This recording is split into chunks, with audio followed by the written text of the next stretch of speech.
प्यारे प्रशिक्षुओं, सुप्रभात। डीएलएड चतुर्थ सेमेस्टर के द्वितीय प्रश्न पत्र शैक्षिक प्रबंधन एवं प्रशासन की क्लास में मैं डॉक्टर स्तुति यादव आप सभी का हार्दिक स्वागत करती हूँ। आज के सत्र में हम संस्थागत नियोजन एवं प्रबंधन का अर्थ, आवश्यकता एवं महत्व पर चर्चा करेंगे। तो शाब्दिक अर्थ में संस्थागत नियोजन 3 शब्दों से मिलकर बना है। संस्था प्लस गत प्लस नियोजन। संस्था का अर्थ है कोई कार्य करने का समूह जैसे दुकान, स्कूल, औद्योगिक इकाई, संगठन या किसी भी प्रकार का कार्यकारी स्थायी स्थल समूह। गत का अर्थ है उसमें या निहित। नियोजन का अर्थ है योजनाबद्ध, विधिक तथा अनुशासित व्यवस्था। अतः इसका अर्थ हुआ संस्था या समूह द्वारा निहित नियोजन। इंग्लिश में इसे कहते हैं इंस्टीट्यूशनल प्लानिंग। किसी भी संस्था के विकास और प्रगति के लिए विकास तथा वृद्धि की व्यवस्थित योजना का निर्माण करना अति आवश्यक है। संस्थागत योजना द्वारा किसी भी संस्था की विशेषताओं का ज्ञान प्राप्त होता है, जिससे उस संस्था का कार्य सुचारू रूप से संचालित होता है। यही कारण है कि संस्थागत योजना निर्माण पर विशेष रूप से ध्यान दिया जाना आवश्यक है। अब यहाँ पर हम कुछ शिक्षाविदों की परिभाषाओं पर चर्चा करते हैं। इसमें सर्वप्रथम हम देखते हैं श्रीमती राजकुमारी शर्मा के शब्दों में कि संस्थागत नियोजन एक ऐसी विशिष्ट योजना है जो किसी संस्था के हितों को साधने तथा उसके सम्यक विकास हेतु बनाई जाती है और अंततः परिणाम स्वरूप इससे समाज तथा राष्ट्र को प्रगति की दिशा प्राप्त होती है। दूसरी परिभाषा हम देख सकते हैं प्रोफेसर S.K. दुबे की।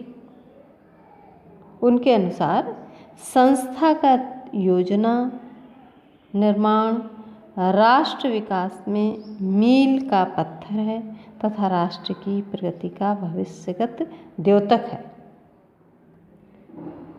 तो इनके अतिरिक्त भी आप और परिभाषाएं देख सकते हैं जो आपकी पुस्तक में दी हुई हैं, और आपको इन परिभाषाओं को लर्न भी करना है, क्योंकि परीक्षा में इनको अक्षरशः आपको लिखना होता है। इसमें कोई भी शब्दों का फेरबदल नहीं किया जा सकता है। अब हम देखते हैं संस्थागत नियोजन की आवश्यकता। तो जब हम बात करते हैं संस्थागत नियोजन की आवश्यकता की, तो एक प्रश्न आता है, एक बिंदु हमारे मस्तिष्क पटल पर उभरता है कि आवश्यकता शब्द क्या है। तो इसे हम समझेंगे कि आवश्यकता शब्द क्या है। आवश्यकता एक प्रकार की किसी उपभोक्ता या व्यक्ति की अंतः प्यास है जिसे व्यक्ति बुझाना चाहता है। हम जानते हैं संसार का प्रत्येक प्राणी, या हम कह सकते हैं जीवधारी, जीने के लिए विभिन्न प्रकार के प्रयत्न करता है। और जब हम प्रयत्न करते हैं या कोई भी जीव प्राणी जब प्रयत्न करता है तो वह अपनी क्रिया में कुछ न कुछ सफलता भी प्राप्त करता है। कभी कभी 100% सफलता प्राप्त करता है, कभी कभी कुछ प्रतिशत तक सफल होता है। या हम यूँ कह सकते हैं कि वांछित परिणामों को वह प्राप्त कर लेता है। जो व्यक्ति अपने कार्य में सफल होता है, ये सब योजना या कार्य के नियोजन पर निर्भर करता है। अर्थात हमारी सफलता हमारी नियोजन पर आधारित है कि कहाँ तक हमको सफलता प्राप्त होती है। हाँ, किस स्तर का हमने नियोजन किया था। हम ये भी जानते हैं कि मनुष्य की आवश्यकताएं असीमित हैं, अनंत हैं। होता क्या है, जब हम एक आवश्यकता की सफलतापूर्वक पूर्ति कर लेते हैं तो हम दूसरी आवश्यकता की पूर्ति में लग जाते हैं और ये प्रक्रिया जीवन पर्यंत चलती रहती है। किसी भी संस्था के निर्माण के लिए योजनाबद्ध चरणों की आवश्यकता अनुभव की जाती है।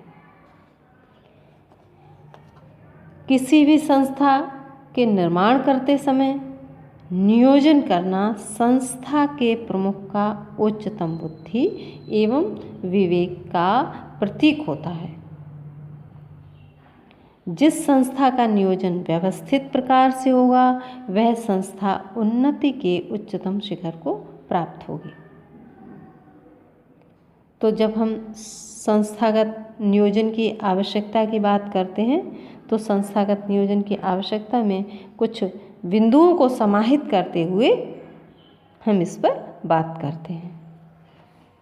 तो पहला बिंदु है भूमि तथा आवागमन के साधनों की सुविधानुसार उपलब्धि के लिए। दूसरा है संस्था की बिल्डिंग का सुविधाजनक स्थिति में होना तथा वातायन एवं भवन सौंदर्य के लिए। वातायन का अर्थ समझते हैं? वातायन कहते हैं वेंटिलेशन को, वायु का आवागमन। तो वायु का आवागमन एवं भवन सौंदर्य के लिए। तीसरा है संस्था के कर्मियों की संख्या तथा उनकी कार्य व्यवस्था हेतु। चौथा है संस्था की वित्त व्यवस्था तथा आय के स्रोत। पांचवा है संस्था में शिक्षण अधिगम की उच्च कोटि की व्यवस्था, कक्षा के अनुसार, विषयों के अनुसार, छात्रों के अनुसार, अध्यापकों के अनुसार, अवधि के अनुसार एवं विद्यालय की वित्त व्यवस्था के अनुसार उपलब्ध कराने हेतु संस्थागत नियोजन आवश्यक है।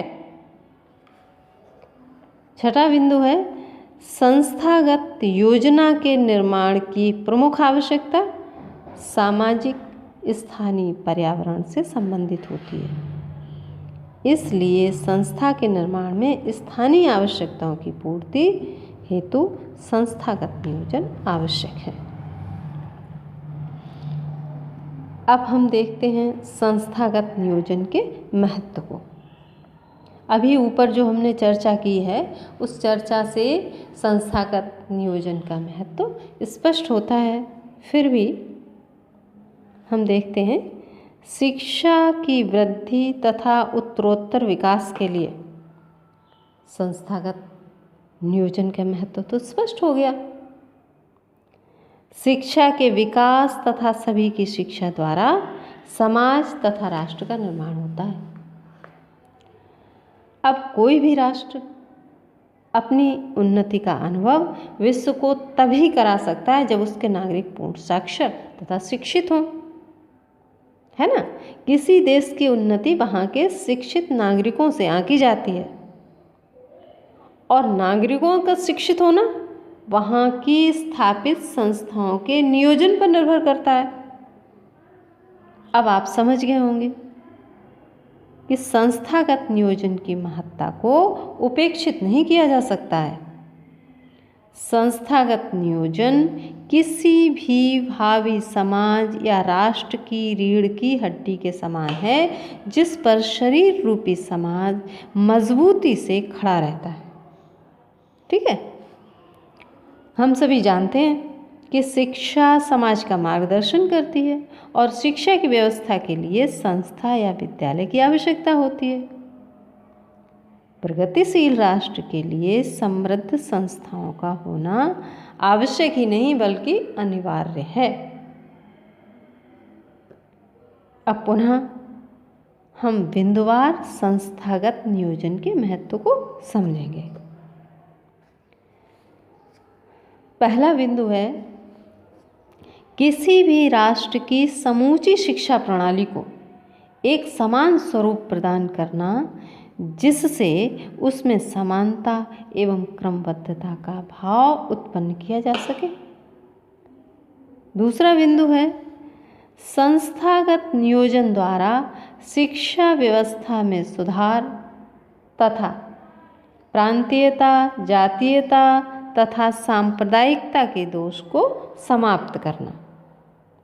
तीसरा बिंदु है, आर्थिक, व्यावसायिक, तकनीकी, सांस्कृतिक एवं सामाजिक आदि क्षेत्रों में उच्चतम नियोजन प्रदान करना जिससे राष्ट्र का विकास हो सके।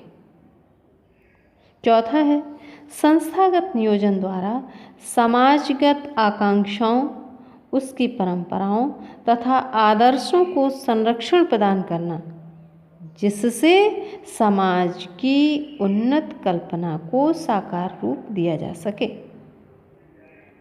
अगला बिंदु है, संस्थागत नियोजन द्वारा सांस्कृतिक तथा मनोवैज्ञानिक अभिरुचियों का प्रयोग करके कला, साहित्य, दर्शन, विज्ञान एवं संस्कृति का विकास करना।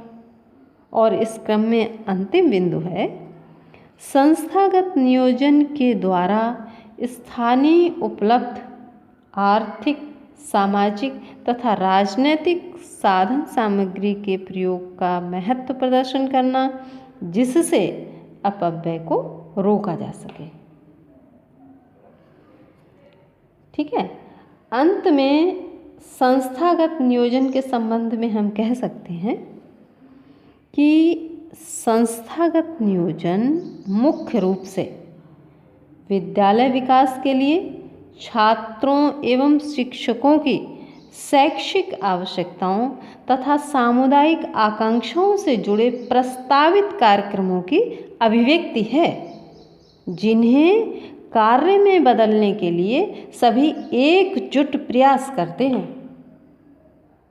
संस्थागत नियोजन को एक विकासशील सतत प्रक्रिया भी कहा जाता है जिससे विद्यालय की आवश्यकताओं, छात्रों तथा शिक्षकों की शैक्षिक भूमिकाओं तथा सामुदायिक एवं प्रशासकीय सहयोग पर पुनः दृष्टि डाली जा सकती है। आज की क्लास में बस इतना ही। शेष प्रकरण की चर्चा हम अगले सत्र में करेंगे। धन्यवाद।